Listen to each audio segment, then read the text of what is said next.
Vellikkil saint Thomas ദേവാലയ പരിധിയിലുള്ള ലക്ഷങ്ങൾ വിലമതിക്കുന്ന സ്ഥലം ഇടവകയുമായി ബന്ധപ്പെട്ടവരെ അറിയിക്കാതെ പട്ടുവം വില്ലേജ് ഓഫീസ് നിർമ്മിക്കാൻ സൗജന്യമായി വിട്ടുനൽകിയതിൽ പ്രതിഷേധം.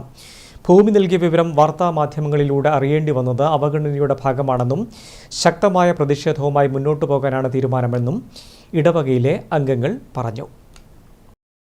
വെള്ളിക്കിൽ സെന്റ് തോമസ് ദേവാലയ പരിധിയിലുള്ള ലക്ഷങ്ങൾ വിലമതിക്കുന്ന സ്ഥലം ഇടവകയുമായി ബന്ധപ്പെട്ടവരെ അറിയിക്കാതെ പട്ടുവം വില്ലേജ് ഓഫീസ് നിർമ്മിക്കാൻ സൗജന്യമായി വിട്ടു നൽകിയതിനെതിരെയാണ് പ്രതിഷേധമുയരുന്നത്.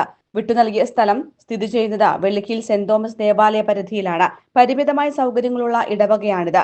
റബ്ബർ, ടവർ, ബിൽഡിംഗ് വാടക, കശുവണ്ടിപ്പാട്ടം എന്നിവയിൽ നിന്നുള്ള വരുമാനത്തിൽ നിന്നും വെള്ളിക്കിൽ ഇടവക അംഗങ്ങൾ പിരിവെടുത്തും ശ്രമദാനം നടത്തിയുമാണ് കാര്യങ്ങൾ നടത്തുന്നത്. ഈ സാഹചര്യത്തിലാണ് ആരോടും ആലോചന നടത്താതെ 10 സെന്റ് സ്ഥലം വില്ലേജ് ഓഫീസ് നിർമ്മിക്കാൻ രൂപതാ നേതൃത്വം സൗജന്യമായി നൽകിയത്. ഇടവകയോട് ചെയ്തിരിക്കുന്ന ഈ വിശ്വാസ വഞ്ചനയ്ക്കെതിരെ ശക്തമായി പ്രതിഷേധിക്കുവാൻ പട്ടവും വെള്ളിക്കിൽ ഇടവക അംഗങ്ങൾ കൂട്ടായി 60 അംഗ ആക്ഷൻ കമ്മിറ്റി രൂപീകരിക്കുകയും കണ്ണൂർ രൂപതാ ആസ്ഥാനത്ത് പ്രതിഷേധ ധർണ സംഘടിപ്പിക്കാൻ തീരുമാനിച്ചിരിക്കുകയുമാണെന്ന് ആക്ഷൻ കമ്മിറ്റി ഭാരവാഹികൾ പറഞ്ഞു.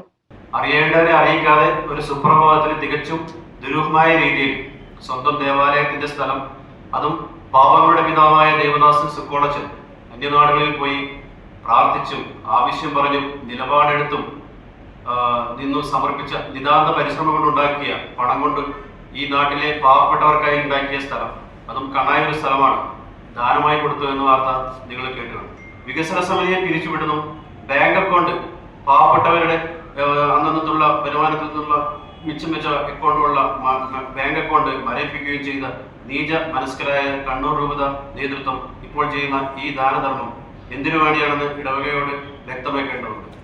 ആക്ഷൻ കമ്മിറ്റി കൺവീനർമാരായ EF Sajeevan, Selvin Francis, K Prakashan, KA Sunny, Biju David എന്നിവർ തളിപ്പറമ്പിൽ നടന്ന വാർത്താ സമ്മേളനത്തിൽ പങ്കെടുത്തു.